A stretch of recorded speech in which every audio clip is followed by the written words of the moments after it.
Welcome to Fantasy Sports Daily with Ray Flowers, Monday through Friday at 11 a.m. Eastern Standard Time. Don't forget to use the promo code FSD20 for a 20% discount on the products over at fantasyguru.com.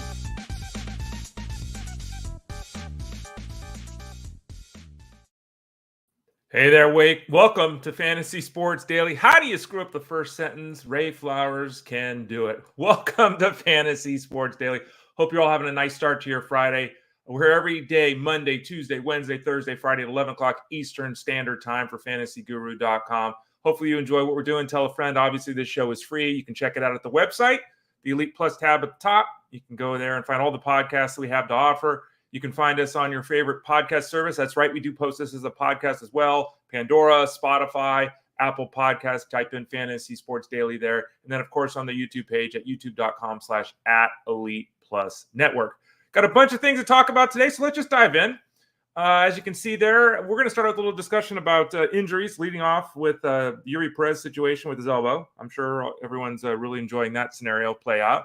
We'll talk a little bit about that. We'll talk about sample size. There's an article that went up this morning. I wanted to go through this because we had a lot of questions at this point of the year. You know, I want to make this move. I want to make that move. Let's talk a little bit about sample size and, you know, what's really required before we get real firm handles on what we're seeing on the field. A bunch of notes there, players that we're going to talk about. I want to talk a little bit about platooning, getting questions every day about platooning since the season started. Every day about that. We're going to talk about that a little bit. Some players like Connor Joe and Vince Velazquez, JD Martinez, Carlos Correa, Jake Berger, Tommy Edman, Royce Lewis. Those will be some of the guys we talk about. And then in about a half hour from now, we're going to visit with our man, Chris Rose, who's going to talk to us about the DFS game from the GPP perspective. I do the cash game perspective. That's what I do. I write that 4 days a week for fantasyguru.com. Chris does the GPP. So I'll have him in. What is a GPP? What should your goals be if you're playing a GPP? Where do you pay up? Where do you play down? How does weather play into this? We'll go through and kind of have a primer to help you get involved with us at fantasyguru.com in the DFS space. And as you can see there, use the promo code FSD20, FSD20 to get involved at fantasyguru.com. Use that as a discount on our products. And, you know, as I was saying there, it is important to point out that we do have all kinds of things to offer you at fantasyguru.com. We've got the all-in package if you want to get all those sports we talk about all the time for $39. NASCAR, PGA, MMA, golf, racing. I said that already. NBA, NHL, if I didn't say those. You got that all-in package there. It's $39 for all those sports, the rest of the way, wagering and DFS. We've got the football package, which is the franchise mode, which gets you all the offseason work. We had Tyler Beaker on yesterday talking about all the youngsters in the fantasy space, all those player profiles leading up to the draft that he's partly doing over at fantasyguru.com.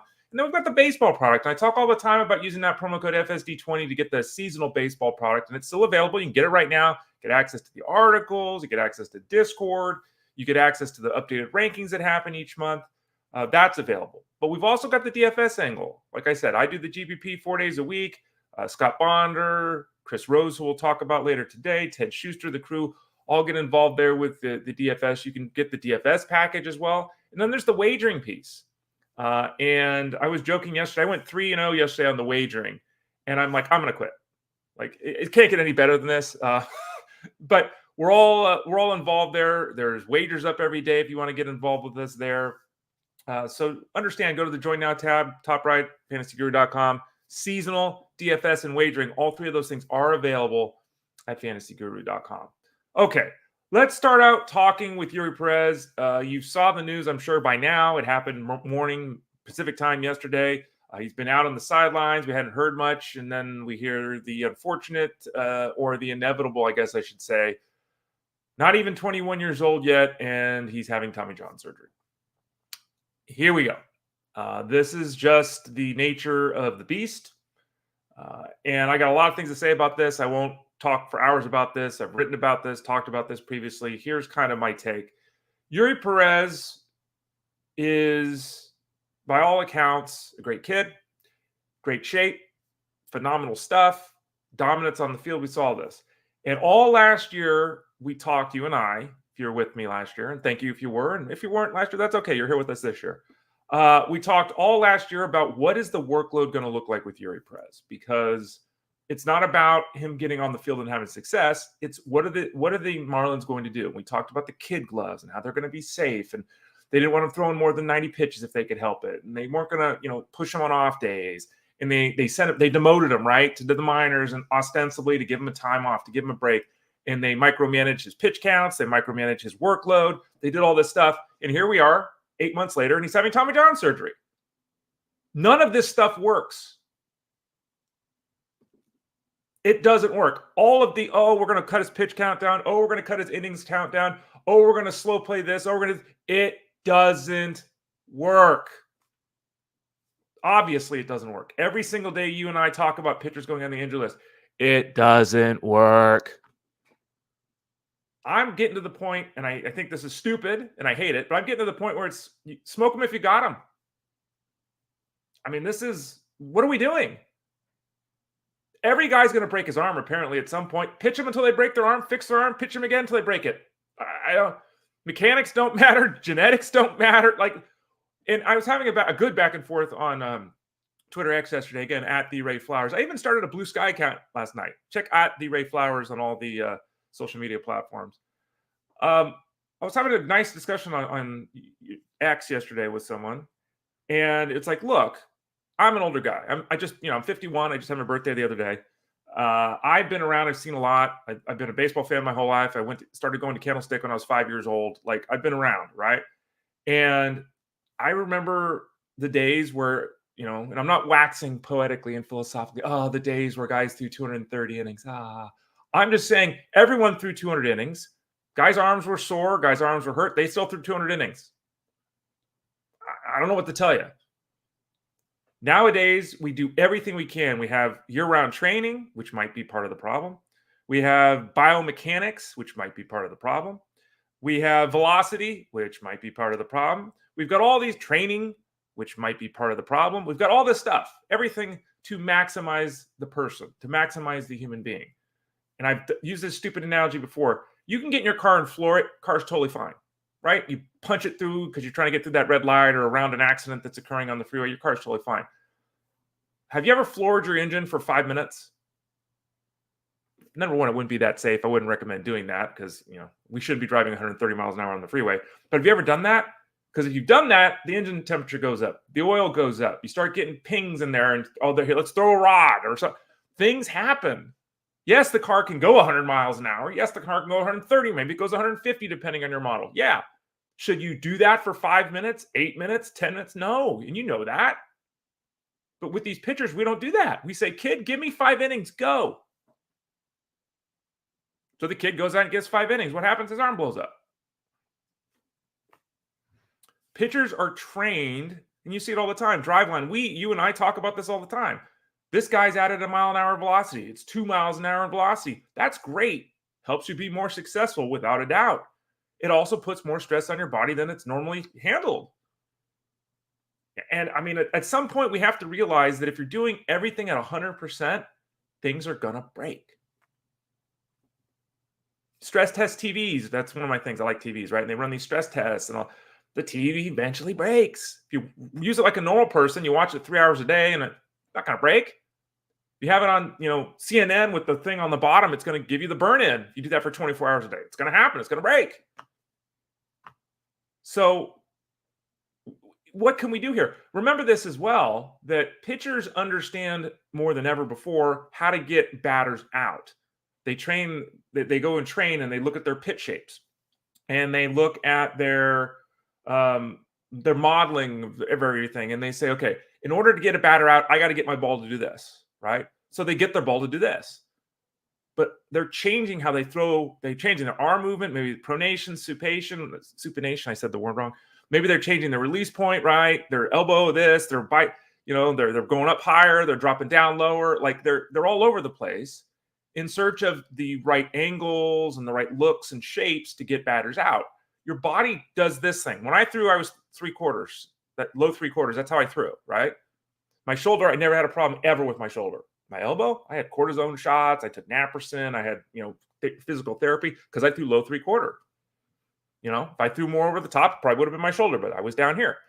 So everyone's got that. If I had low 3/4, if they had tried to make me throw over the top, what would have happened? My arm probably would have blown up because my shoulder wasn't used to that. There would have been new stressors on my elbows, the forearm, the wrist, the whole thing. So I think we need to have a return to the old days. Throwing 97 miles an hour is great, but if you're going to only be able to throw 97 miles for 3 years before your arm explodes, I'd rather you throw 92 and pitch me 9 years. Isn't that logical? Because I'm getting really tired of sitting here and telling people every day, so-and-so went down with injury. So-and-so went down with injury. So-and-so every single day. And 35 years ago, this did not happen. It didn't. You know, we talked a lot about this back in the steroid age, and I'll move on here in a sec. We talked about this a lot in the steroid age. My brother used to tell stories. Barry Bonds used to work out at the same gym as my brother did. And Barry Bonds is, you know, I don't know, was he 6'2", 230, like when he got huge? My brother was 6'1", 175 pounds. An athlete, he played soccer in college, the whole thing. But he's like, he would come home from the gym and be like, I'm lifting more weights than Barry Bonds. Like, what? This dude's huge, and I'm lifting twice as much weight as him. Like, what's going on here? You get to a certain point, and this happened with Barry Bonds. He tore the ligament in his elbow, right? Why? Because he overstretched. You can get big and strong, but your ligaments can't get big and strong. That's not how the body works. So you start putting all these stressors on the body, and you can lift weights, and you can work on biomechanics, and you can build up your oblique and all that. But there are pieces in here that, you know. So bottom line for me is I think we got to stop this, and I don't think there's going to be a stop of this because everyone throws 95 miles an hour now. They can just do bullpen games. They can call guys up from the minors. The game is different than it was 35 years ago. There's more talent than there was 35 years ago. Teams are less inclined to stop this. It's just utter nonsense, though. And it's robbing us of stars in this game. Eury Perez is one of the stars of this game, an up-and-coming star. He's out this season. He's not going to be ready at the start of next season. They're going to use kid gloves with him next year. Then the following year, he's going to throw 75 innings next year. Then he's going to throw 115 innings. It's going to be 2027 before this kid throws 160 innings in the big leagues.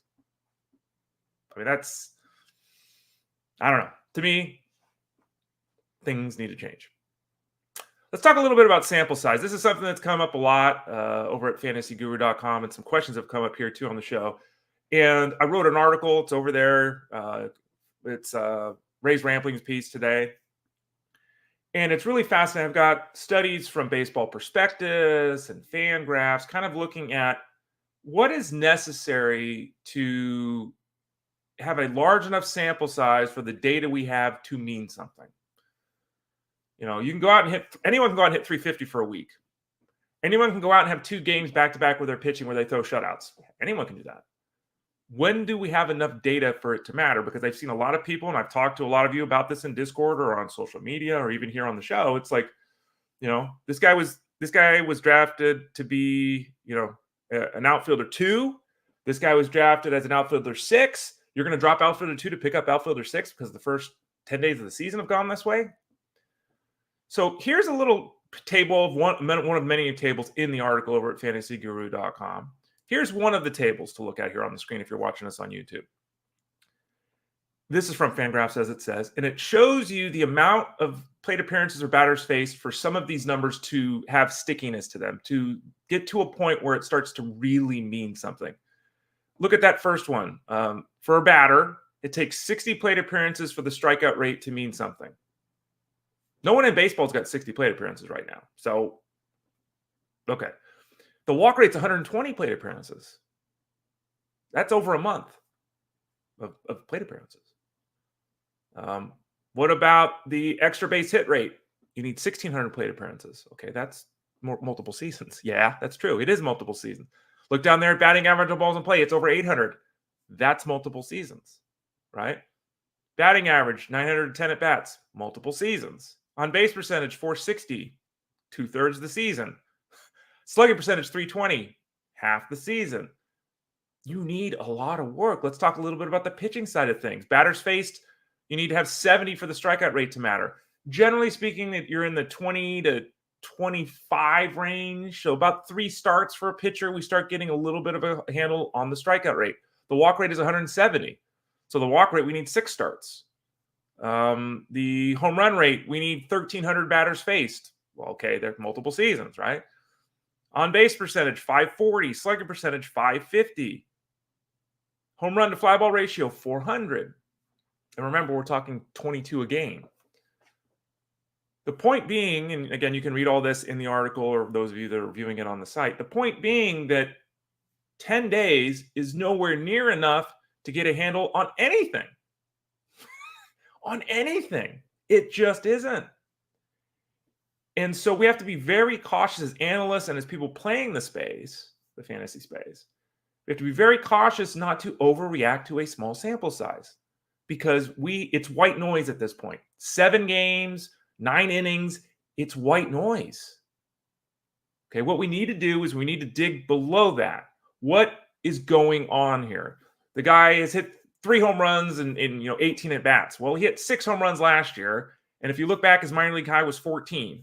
Okay, that doesn't really say this guy's going to hit 30 home runs this year. Let's dig a little deeper. How do the exit velocity numbers look? How do the hard hit ball rate, the barrel rates look? Okay. Let's look at his launch angle. Has he appreciably changed his launch angle? Well, his launch angle's gone from 9% to 13%. Okay, let's look at the batted ball distance of his home runs. Well, one of them went 402 feet. That's great. That's terrific. One of them went 359. The other one went 342. I'm looking this up. The 342 home run, there were 7 ballparks that wouldn't even been a home run at. The 359, there were 6 that wouldn't even been a home run at. So the point is you have to look beyond how many home runs does the guy have, what's his batting average right now, what's his slugging percentage right now, what's the guy's whip right now, what's his ERA right now. You've got to look past that because we simply don't have enough data at our disposal to draw conclusions. Okay. And I write an article like this every year. I have this discussion every year. Every year, it's hard for some people because, so-and-so's hitting 390 and so-and-so's, allowed 1 run in 2 starts. I got to make a move, right? My guy. I would suggest caution. And I said this the other day. I'll reiterate it. Check the rankings at fantasyguru.com. Okay. I know people ask questions all the day. Should I drop this guy for that guy at the same position? I'm like, check the rankings at fantasyguru.com. It's been 7 games. Check the rankings and also look at ADP. Not that the rankings are right, not that ADP is right, but if everyone had this guy ranked 200 in ADP and this other guy at 580, if my rankings or wherever you go for your rankings besides fantasyguru.com had this guy listed 18th at his position and this other guy at 38th at his position, factor that into your decision too. Because remember, we're not always right as a universe. I'm not always right, but the sample size is undefeated.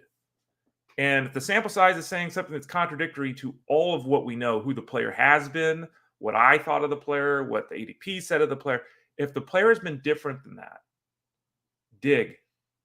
Ask questions about it if you want. We're going to talk about one of the guys here in a second that's come up multiple times, which I get because his numbers are terrific. We're going to talk about Connor Joe in a second.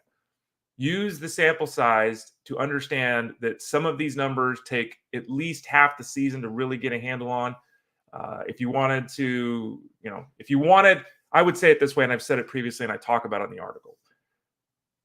Injury or playing time change. That's why we're switching guys out at this point. If you're in a head-to-head, if you have open waiver wires and you're just rolling pitchers, fine. But if you're trying to talk about the core of your team, injuries or playing time are really the only reason you should be making changes now, unless someone else does something stupid. Someone dropped Nolan Arenado. I talked about that. Nolan Arenado was dropped. Who was the player yesterday that got dropped? Noogies. Someone else got dropped. We had a trade of outfielder 58 for Francisco Lindor. Like, people do weird things. So if someone does that, you take advantage of it. But understand that we're at a point in the season where we just don't have enough data to make sweeping changes to our roster. Okay. So let's go now to some of the players in the news. But before we get that, I want to touch on this too, because this is a topic that's come up a ton on social and Discord the last week and a half here. Platoons. There are a lot of players that get platooned. There's not that many players in Major League Baseball that can stay healthy, that play every day, that get 600 plate appearances. It's just not, I think a lot of people seem to operate under the assumption that everyone plays 150 games. No one plays 150 games anymore. That's not how the game is played. Number one, we're early in the season and teams don't want guys on the squad to not play. You don't want your bench guy to have played 1 game in 8 days. The whole team's healthy. We're not dealing with injuries. We don't want this guy sitting on the bench for 7 of 8 games. right? We just don't. That's not good. We want to get the guy involved. So what are we going to do?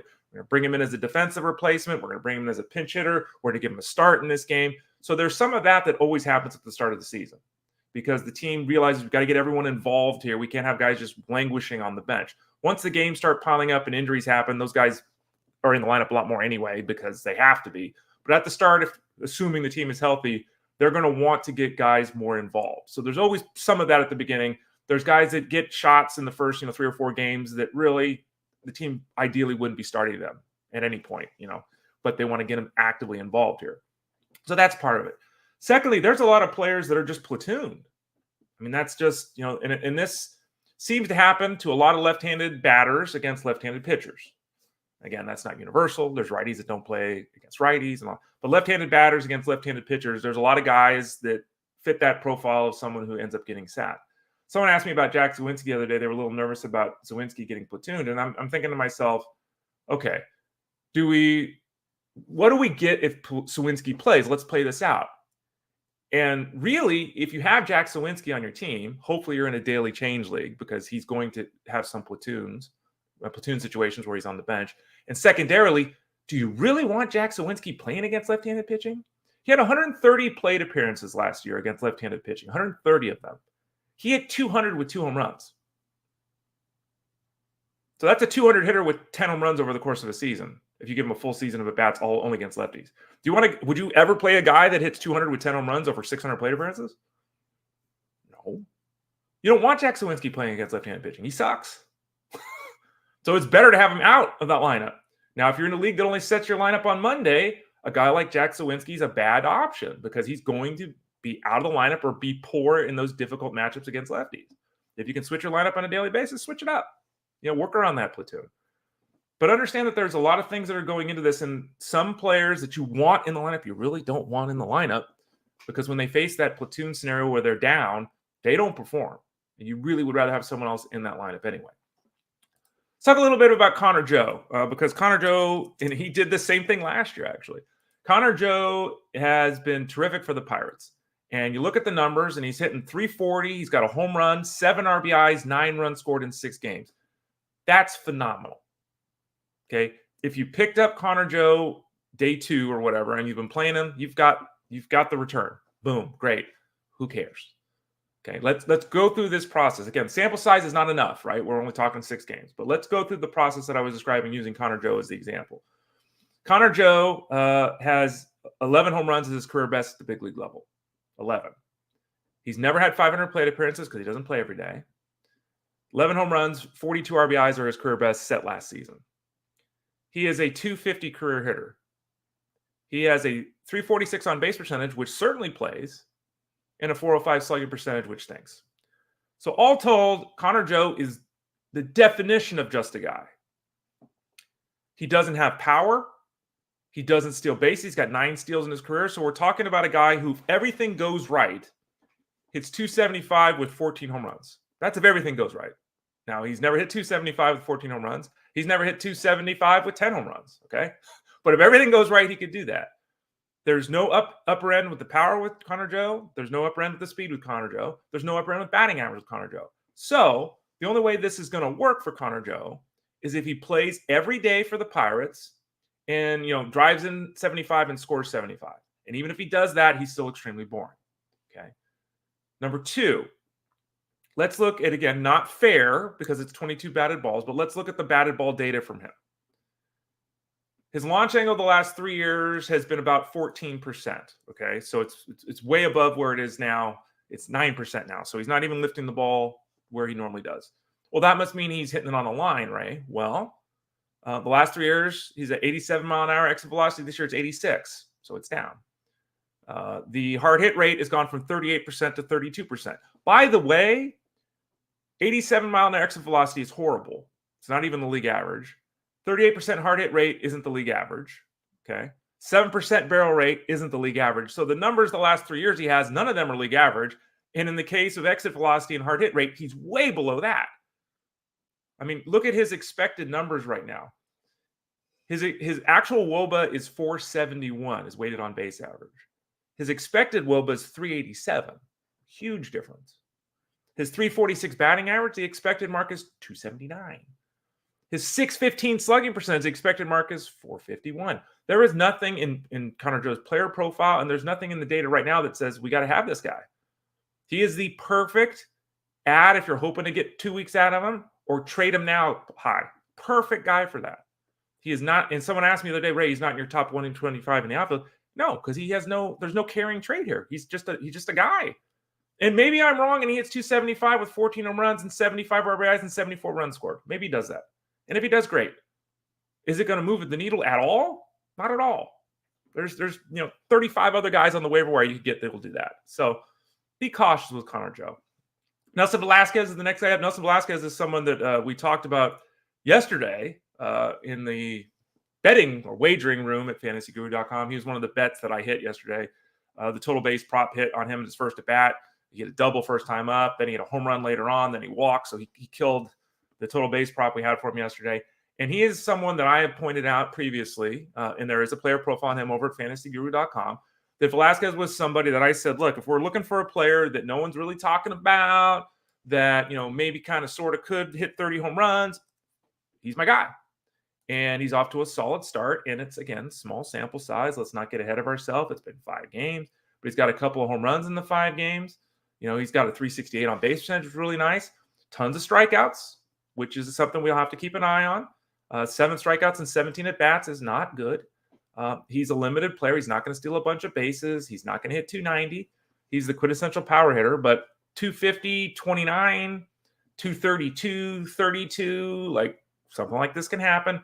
He's off to a solid start. You can add him off the waivers if he's there, but understand who he is.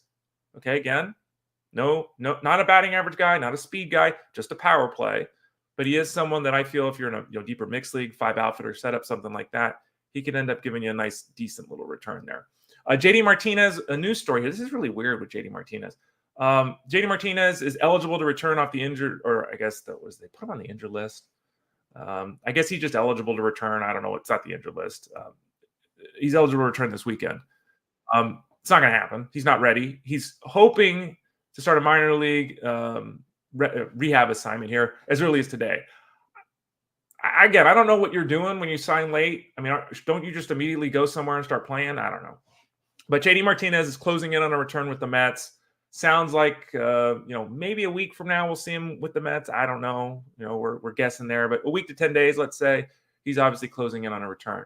Tommy Edman, who's a multi-position guy who, doesn't stand out, but, plays those multiple positions, steals, 30 bases. He's had the wrist issue. It wasn't supposed to be a big deal. It started to linger. Now it's become a significant concern. He'll be reevaluated on Monday next week. He got a good update on Wednesday when they did an MRI, and the surgery that they previously had done on his wrist looks like it's healing well and everything's in the place that it's supposed to be and all that. But I mean, it's still looking like May. And this was something that they told us a lot in the preseason, that he'd be ready for opening day. He might miss the entire month of April. So we'll continue to watch that situation there, because he is someone that has value in deeper mixed leagues. So it's limited when he's not playing. Great sentence, right? But it's also limited because he needs to play every day, because he's a compiler versus a standout type of player. Royce Lewis got a PRP injection in his quad, hoping to speed along the attempt to return from the injury there. We heard a couple of months is kind of the expectation. He's going to be shut down for at least a month, and then they'll ramp things back up and see how that goes. Obviously, April's out. We're hoping to see him back on the field for the Twins in May. But Royce Lewis, yet another injury, which is kind of disappointing for the fact that he's a pretty fantastic baseball player. 2 more veterans before we talk with Chris Rose of fantasyguru.com. Carlos Correa is off to a great start. Always liked Carlos Correa. We've talked about him for years. I've always thought there was an MVP type season there. He's a great all-around player. He's had issues staying healthy. He's had issues performing offensively. Last year, especially, his batting average was in the toilet, but he's off to a blazing hot start now. Don't be seduced by that. He's still not a 30 home run guy. He's not going to help you in the batting average category. I think at the end of the day, if Carlos Correa stays healthy, he'll produce. The question is, can he stay on the field? And then finally, Jake Berger, who went deep a couple of times yesterday. There's a player profile on him over at fantasyguru.com. You can read about that over there. He's an interesting fellow, right? Doesn't really look like the prototypical baseball player, and He's with the Marlins now, but he really found his game last year, hit those 34 home runs, blasted a couple of them yesterday. He is someone that has some splits. Speaking of that, some splits that are very intriguing, which can help you in the seasonal league that you're playing. It can also help you in the DFS space as well. So Jake Berger getting going there for the Miami Marlins. I'm Ray Flowers of FantasyGuru.com. As I talked about earlier in the show today, I write the cash game breakdowns over at FantasyGuru.com. Our next guest is someone that we've had here on the show before. He writes the GPP articles over at FantasyGuru.com, and that's Chris Rose. So let's bring in Chris right now and talk a little baseball with Mr. Rose. Chris, how you doing today? Great. How's it going, man? How are you? Good. Yeah, thanks for joining us. Appreciate it. Like I said, you've been on before, and hopefully the folks have seen you. But we're in the season now, and I thought before we dive into a slate, that we'd kind of pull back a little bit, Chris, and talk overarching. What are we talking about here? What is a GPP? Because we all say terms all the time, and I think a lot of folks, they get a little, what is that? They got to type and look it up. A lot of folks simply, what is a GPP? Yeah, essentially GPP is just essentially just a tournament. I mean, the difference between GPPs and cash games is in GPP/tournaments, about 21 to 22% of the participants are the ones that cash. Cash games, of course, it's 50% of the field. So for me, I tend to gravitate towards the high risk, high reward strategies on the GPP side than when I first started in playing FanDuel and DraftKings. I tend to prefer the allure of quick gains over like the slower, steadier returns. Again, if you're a newer player, I would stick to your article in the cash game kind of focus. But if you have a decent bankroll, over the last couple months, gaining it through like basketball and NFL, I would say, GPPs. And again, if you play these large slate GPPs, I would stick to the higher dollar if you can afford it. I mean, if you look at it from a caching standpoint, you're playing against 400 people compared to like these big donkey like tournaments where there's 10,000 people. So if you could afford it, I would say stick to, and you want to play on the GPP side, stick to the higher dollars. It's a little bit easier to cash, like I said, the 21 to 22%, but it's undoubtedly more challenging to secure, cashing on GPPs rather than cash games. Your hair is looking good, by the way, today. I should have started. Oh, thank you. Your hair's on point. Yeah, I'm jealous.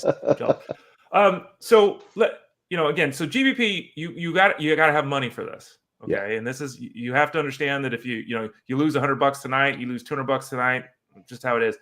Well, and you can't answer this, Chris, but what would be a good bankroll to start with? Like if you're going to try the GPP thing and you don't want to be out of this in 10 days, what would you suggest? Hey, look, if you're going to do this, you really need X amount to get started.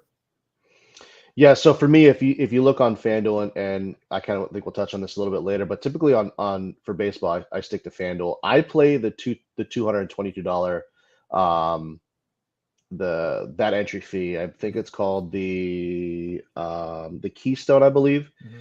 So I play that. Typically, if you can, so for the first month of baseball, I think playing cash games is probably the way to go. We don't have a lot of stats to kind of go by. We're still looking at the 2023 stats. So I would say the first month, stick with cash games. Like play $50 cash games, get your bankroll to $7, $8, $9, maybe $1,000, and then kind of dip into that higher dollar. I mean, in the Keystone on FanDuel, you're playing against 34 people. I think the top 9 or 10 people, kind of maybe the 7 to 9 people, kind of get cashed out. It's a $2,500 first place. So you hit that a couple times. I mean, you're in a good spot. But I think to play the higher dollar GPPs, I think $1,000 bankroll. We've been preaching this since NFL season. I said, get the bankroll because you want to play other sports. But yeah, I think $1,000 is kind of like that sweet spot for playing these higher dollar GPPs. Talking to Chris Rose here. You mentioned that you prefer FanDuel. Now, for those people that aren't really involved in DFS world, the sites are different scoring. They have different lineups. Why do you prefer FanDuel to DraftKings? So I think it's more the simplicity and the interface on FanDuel. We're always consistently checking like weather, lineups, last minute adjustments. So I think on FanDuel, it's a little bit easier, a little bit more user friendly. So if you're a newer user or newer to the DFS side, I would stick to FanDuel. You're not rostering 2 pitchers. It's a little bit more eye friendly, if you will. Baseball is the only sport I use FanDuel for. Everything else I use DraftKings. And again, reason why I kind of stick to FanDuel is kind of my past with them. I have 2018, 2022 FanDuel Live Final, both in San Diego and Chicago. So they've taken care of me over the last couple years in baseball season. So I kind of stick to them just because of loyalty over there. But I mean, if you want the easier approach that's more user friendly, I would stick to FanDuel. And if you're ready to kind of jump up to a little bit more GPP opportunities, single entries, I would stick to DraftKings. Okay, so we defined what GPP is. Let's define another term that people throw out there all the time. What's a stack? What's a mini stack, Chris? And when should you or shouldn't you use them? Yeah, so on FanDuel, a stack is just 4 players from one team. On FanDuel, they allow you four players. On DraftKings, they allow you 5. If you look at mini stack, it can be either 2 or 3 players. Now, for me, when I compose all my lineups, I usually stick to a 4-3-1 stack or a 3-3-1-1. So that essentially is 4 players from one team, 3 players from another team, and then a one-off of a player that I feel has the best opportunity or the best matchup on the slate, regardless of team. My biggest wins have actually been on 2 mini stacks of 3 guys and then 2 one-offs. So for me to get most exposure to as many teams as possible, and this is usually on like a 9-game slate or larger. Tonight's only a 7-gamer, but I like to spread out as many teams as I can. And of course, taking that one player, and again, it could be like a Mookie Betts as a one-off. It could be Cody Bellinger as a one-off. So whoever I feel has the best matchup out of everybody on the slate, I'm going to prioritize them as a one-off, and then kind of build my roster construction around that, and kind of build a balanced lineup. And remember, what Chris is talking about now is GPP. Do not do this in a cash game. No, I've seen a lot of people in Discord saying, "I'm going to put this lineup in cash," and don't do that. Their builds are different for depending upon what you're trying to do. Absolutely. In general, and again, there's not an answer that's 100%, Chris, but in general, people say, "Oh, I got to pay down somewhere," right? Because I'm running out of cash here. What do I? Do you tend to pay down on the hitting side or the pitching side? I think this really comes down to how do you handle pitching? Because on FanDuel, there's only one pitcher. Yeah. A lot of people try to find that cheap ace, if you will, if that makes sense. Is that something you recommend? Or since we're only using one, do you got to pay up for pitching? So if you got to pay down, it's on the offensive side. Yeah, I try not to silo myself to like one pitcher because I do think there's a lot of variance to pitching, if you will. So if you kind of keep yourself like one-minded where I have to get in a Corbin Burns, I think you're really kind of pigeonholing yourself to one type of lineup construction that's going to be similar to a lot of other approaches. So I think for me, investing in hitting over pitching is my roster construction on like a 90% basis. So I analyze a slate probably when I wake up around 7 a.m. So from like 7 to 8, I'll look at a really know that are in good spots. I'll have about 3 or 4 pitchers in different price ranges. So from top tier to mid tier to value options, and I'll have them on the side. I'll build my lineup around hitters and then say, okay, well, I have $7,600 left. Let me find someone in my price range. Even if there's a $200 savings left over, I'm still going to pick that guy because I know that I did my research and I have 3 to 4 guys that I feel comfortable with on a daily basis, or for whatever that night is on the slate. I feel comfortable in these 4 pitchers where they're not going to kill me. Maybe they don't have the upside as someone like I mentioned, a Corbin Burns, where he'll strike out 11 guys. But again, it's going to put me in a position where my hitters are going to end up kind of making up that difference. And it's actually been pretty substantially helped me out as far as cashing so far this year as well, is sticking to the mid-tier to kind of value option pitching. Talking some DFS here with Chris Rose. We'll have Chris back here on Fantasy Sports Daily moving forward. We're also going to have him on the Elite Sports Game Time show, which is 8 to 10, Monday through Thursday. We'll have him on there talking late night slates and everything. So look for him or listen for him there as well. You mentioned pitching. Let's talk about that for a second, Chris. What do we focus on? Because I hear a lot of people say strikeouts. Like, and you mentioned the 11 strikeouts with Corbin Burns. When you're looking at pitching in general, obviously you're considering the matchup, you're considering the skill set, all these kind of things, but knock off a couple of like key points that you look at when you're talking about the pitching side. First and foremost, I look at pitching venue and weather conditions. I mean, those 2 are paramount in analysis for me.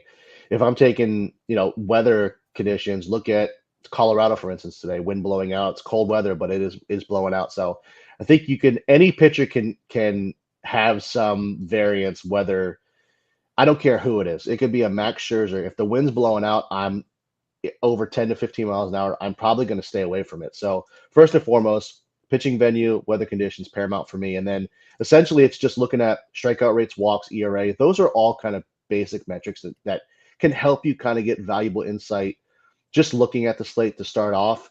And then the thing I mentioned, early in the season, it's tough because we're looking at 2023 stats, and some pitchers may have added, different types of pitches over the offseason. So we don't know their pitch usage yet. But as the season progresses, I think evaluating pitchers more to straightforward by accumulating their innings. I focus more on trends than anything. I think typically looking at the last 3 to 5 starts, it kind of gauges you a current form of how they're looking and how they've been pitching. A lot of guys can tip pitches. They can, pitch tunneling. A lot of the things, if you understand pitching or understand baseball, you look at guys at tunneling pitches where it stays in a zone and then it breaks off whatever type of pitch they use right before the plate. So if you understand that and understand things like exit velocities, launch angles, if a guy's given up a really high exit velocity, his BABIP's probably high and he's probably getting really lucky. So for me, I look at the exit velocities, launch angles, how they're pitching in these games. And for me, it's if their execution of their pitching and their placement is within the strike zone, you can look at this from pitching savant or whatever it is. You can look at the zone, how they're pitching for their heat maps. I think that's when you really start breaking down from like the second month of the year through the end of the year. You can really gauge who you want. And again, it's tedious. There's a lot of stuff into it, but once you kind of have your routine in the morning, it takes maybe an hour and a half. If you really want to make money, you're playing with your money, you're going to do the research. Yeah, and honestly, of course, we want you to buy the product at fantasyguru.com. Chris is part of that. But it is, it's very tough to do this if you're on your own. On a Tuesday, you just decide you're going to play this and start going, because most of you watching this, do you have 4 hours to sit there and break these things down? You probably don't. And I say this all the time, Chris. The viewer, listener might be as good or better than me as an analyst, but I'm doing this 12 hours a day. Like, they just don't have the time. And so I'm glad you pointed out that you've got to have a system.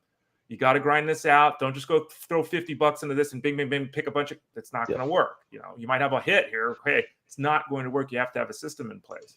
Yeah. Go ahead. Yeah, and a lot of things that I tell a lot of our subscribers, because they'll message me, I'll say, listen, our write-ups are, you mentioned 4 hours, 5 hours of research. It's tough to do, but use our research, use our write-ups just to correlate your own plays. If you've built a lineup and that person, say 3 of the 4 guys in your lineup are in our core 4, you did something right. Because we're backing all of our information up by the stats that we kind of look up. So yeah, I think a lot of the times is don't read our article until you build your lineup and then kind of justify your own choices based upon what we write up. And Chris and the crew are often in Discord as well. It's the hour before lock, right, Chris? We're giving advice. I've seen you in there answering tons of questions for people. It's an hour before lock. Yeah, typically, yeah. Okay. We talked about the pitching side. Let's talk about the hitting side. What are some keys on the hitting side that we're focusing on? Again, I agree with you completely. Sample size is tough. We were just talking about it before you came on. We're comparing stuff to last season. How valid is that? But talk to us about what you look for with hitting, and hit on as well spot and batting order, because I think it's something. Okay, of course we want to use the number 3 hitter, but sometimes people find great matchups, but it's the 7 or 8 hitter.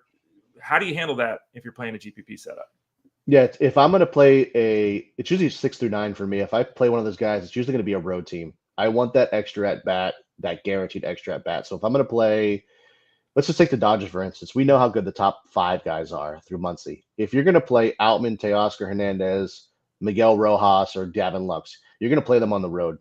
If you look at baseball as a whole, if that lineup, the front 5 guys are doing well, the back of the end of the lineup has to get on base for that offense to kind of roll around, or you're getting like solo home runs. That's not going to win you GPP. So for me, if I'm going to play 6, 7, 8 guys, it's going to be the back. It's going to be the road team. So, and again, baseball is so streaky, and we're starting to get a little bit of a sample size. And again, a lot of my research to start off is done by sample size and trends. So I'll look for baseball. It's usually 7 to 10 days. I'll kind of reach out to 14 days at times.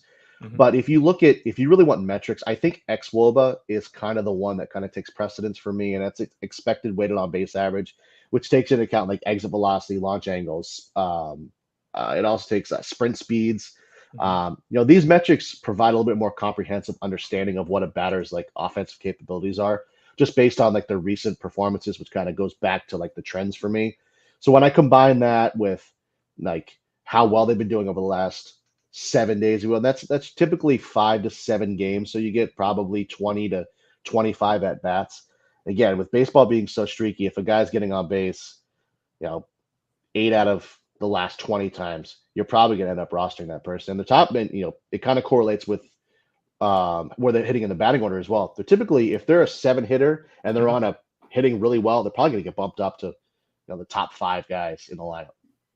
Unless you're Michael Harris on the Braves last year, but exactly, he went from 9th to 8th, I think, right? yeah. He had a great season. I mean, phenomenal season considering that. Yeah. Speaking of guys that sometimes bat later in the lineup or that when you don't always quite have a handle on, let's talk about the catcher spot for a second. On DraftKings, you have a catcher spot. On FanDuel, it's comboed with first base. So you said you play mostly FanDuel. Do you ever use a catcher? I mean, is there ever a scenario where you because they're generally on FanDuel not as expensive as those other guys at first base, but it's a catcher. Like, what do you do with that?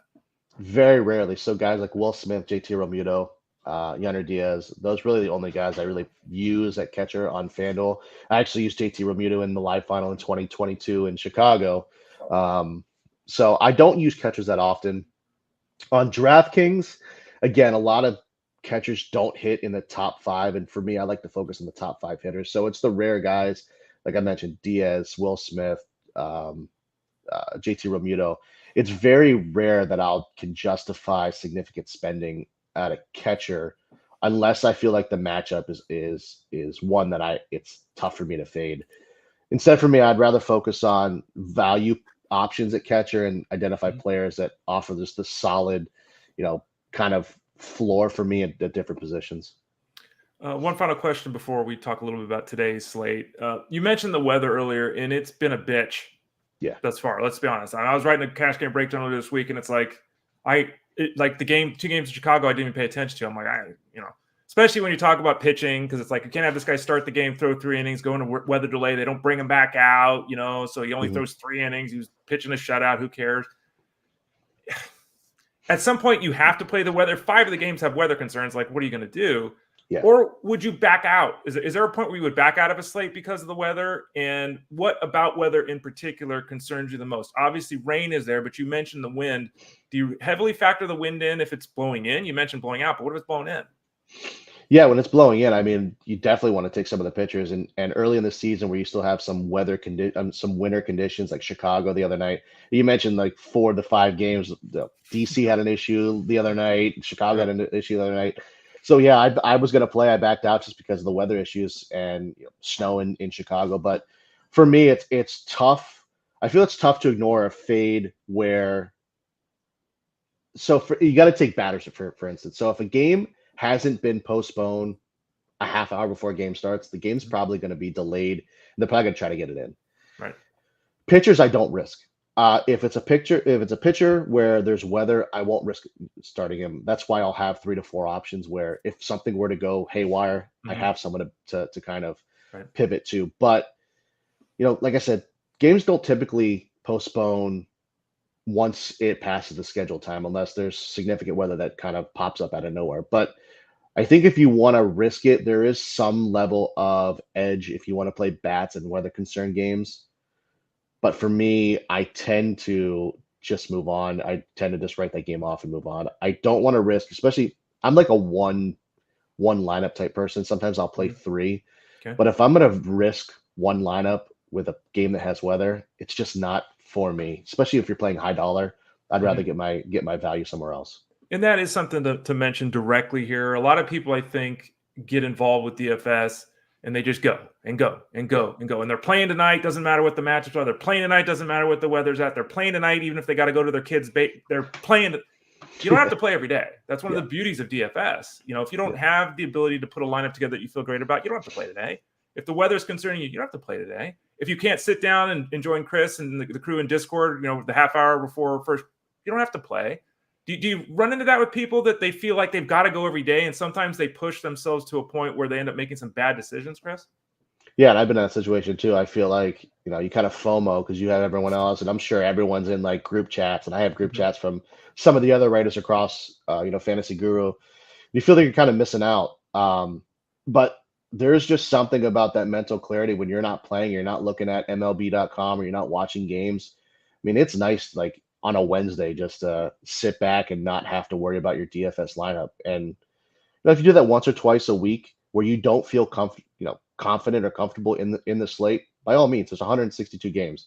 You could take a couple of days off. And like I mentioned, I did it the other night on a game that had 5 games. 1 game was postponed. 4 games, 3 out of the 4 games had weather issues. It's just not worth it. I mean, you kind of 4 games is going to be a lot of the same lineups. It's just not worth it for me in tournaments. So yeah, I mean, take days off. It helps your bankroll in the end. Chris Rose, Ray Flowers here, talking some GPP at fantasyguru.com. You can find all write-ups there. You can get access to the Discord we've been talking about. Click that Join Now tab in the top right corner of the page. You can join wagering. You can join the DFS, the seasonal, all that stuff is there for you. Let's talk a little bit directly about tonight's slate, Chris. And, you see Spencer Strider. Everyone wants to play Spencer Strider. Yeah. Duh. He's going to throw a no-hitter. He's going to have 15 strikeouts. Like, okay. When do you ever pitch Spencer Strider? Because I always put him in the cash game breakdown, and it's like, okay, but are you paying that price? What's his ownership rate going to be? Like when it's Spencer Strider in particular, do you use Spencer Strider? So for me, it's going to be matchup based. I don't use him on a slate like tonight. And I'll give you some. My article is pretty much done, so I'll give some insight on my article. I'm not playing Spencer Strider in my lineup. Cash game, 100% get it. I mean, you want that safe floor, but in the same sentence, look what Arizona's done this year. I mean, Arizona is a tough lineup from top to bottom. And Strider's, we've seen his issues. I mean, if he's not getting 11 strikeouts at that price, I mean, are you really going to get the value? For me, there's some other guys that I'd rather roster at pitcher than the price tag on Spencer Strider. So I've rostered him a couple times, and he's had some pretty good games on the days that I've rostered him, but there's other games where he just doesn't hit value. And you really want to hit at his price range, you want to hit 50 to 60 fantasy points on FanDuel at least, and then 30 plus on DK. But I mean, Arizona's lineup is way too good. And again, it's early in the season. There's a lot of variance. I'd rather take mid-tier range arms early in the slate where I know they're going to throw 80, 85 pitches. Strider might not even throw over 100 pitches. So I'm probably going to avoid him on the slate. The number 2 guy in price point tonight on FanDuel is a guy that when he's on, looks a lot like Spencer Strider. Yeah. Problem is he's never on. No, he's on. He's just much less frequently on. It's Hunter Green. Now, Hunter Green could strike out, again, double-digit guys, 7 shutout innings. He can do this. He's got a matchup with the Mets, and the Mets offense has not looked anything like the Diamondbacks offense. Is he in play for you tonight? Yeah, I actually like the Mets offense a little bit on this side just because Hunter Green is wild with his control. He does struggle with a lot of walks, but the Mets lineup is striking out 24%, kind of dating back to last year, almost 24% against righties.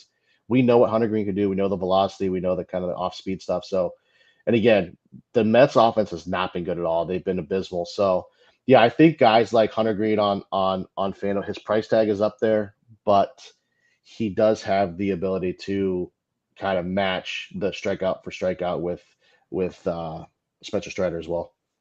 The number 3 guy in terms of price point is facing the Nationals today, and that's not going to scare anybody away from Aaron Nola. But Aaron Nola is someone that's really tough to figure out. You're getting 200 innings and 200 strikeouts. Okay, fine. That doesn't help us in DFS, right? So There are games where, he'll give up 3 home runs. There are games where he dominates the opponent. Like it's not always consistent start to start. What are your feelings with Nola tonight taking on the Nationals? Yeah, Nola for me is a guy that I roster at home. I don't like Nola. I know he was better on the road last year, but Nola in his career has been much better at Philadelphia. So I don't roster him often on the road. Washington's lineup has over a 330 WOBA against righties. They have a 179 ISO. Guys like CJ Abrams, good match for him against Nola. I don't trust him on the road in the division. I don't like it. Again, his price tag is 10-1. So I'm going to steer clear of the 10-plus pitchers tonight. All right. I'm not going to give Chris the opportunity to tell you who his guy is tonight. You got to go to fantasyguru.com to get that. What about on the hitting side of things? You see Houston and Texas, and it's like beep, beep, beep, beep, like this fireworks everywhere on both sides of the lineup potentially. Is that game between the Astros and the Rangers one you're focusing on tonight for the offensive side of things? Definitely. I think we saw the breakout of Yordan Alvarez the other night, 2 home runs.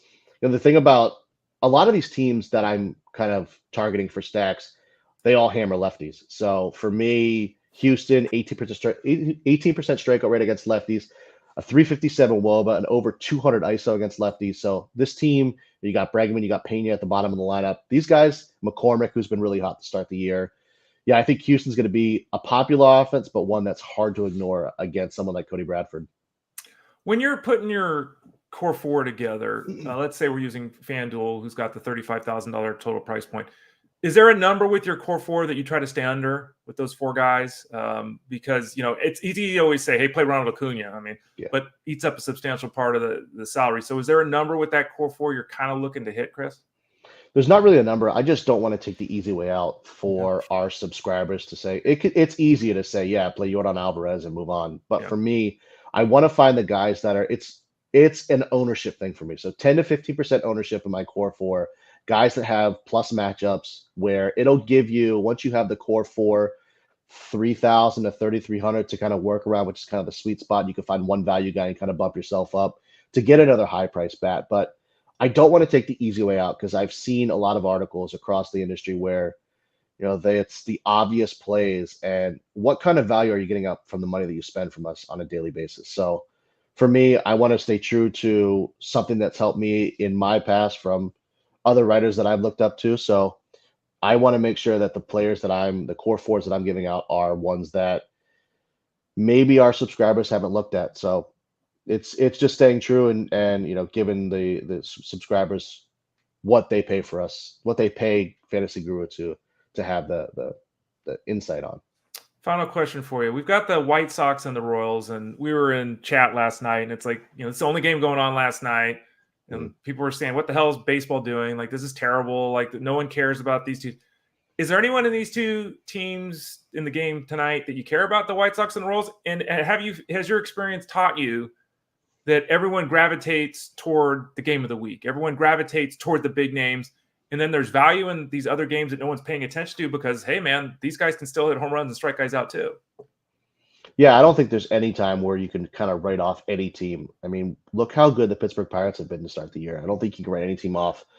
You mentioned the Royals. Brady Singer is my top arm on the slate. So I do like Brady Singer. Just a plus matchup across the board. Wind blowing in.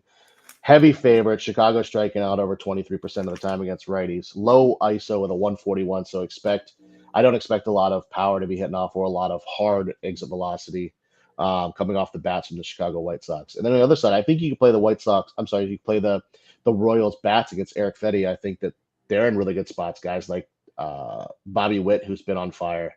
So I do like the Royals a lot tonight. All right. That's Chris Rose. I'm Ray Flowers. Chris, thanks for your time today. We appreciate it.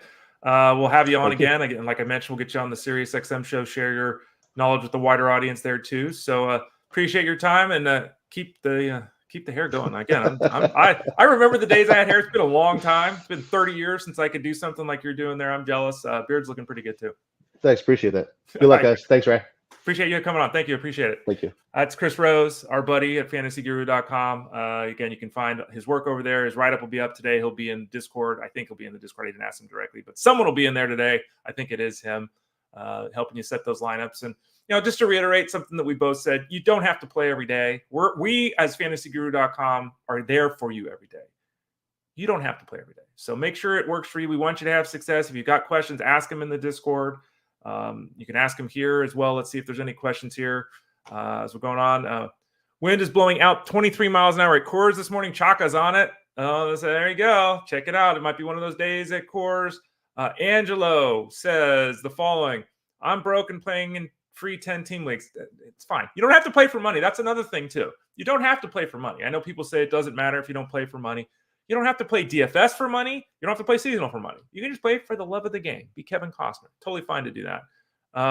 Sal B says, do you think Soto 1.5 hit, run, RBI, DK boost? I will admit freely, like I do every day. I'm honest with everyone here. I start my day at 6:45 in the morning to get ready for this show.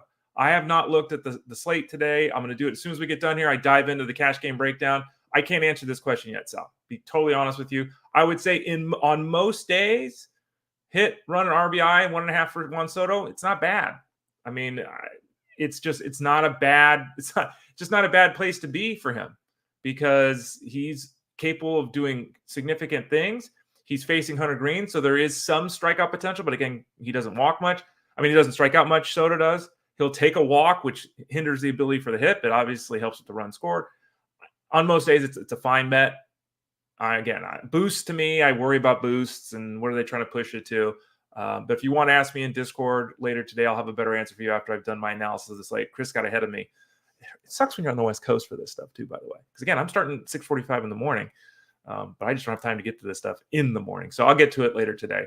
So thanks everybody for listening. Really appreciate it. Don't forget again to go to fantasyguru.com. Click that Join Now tab in the top right corner.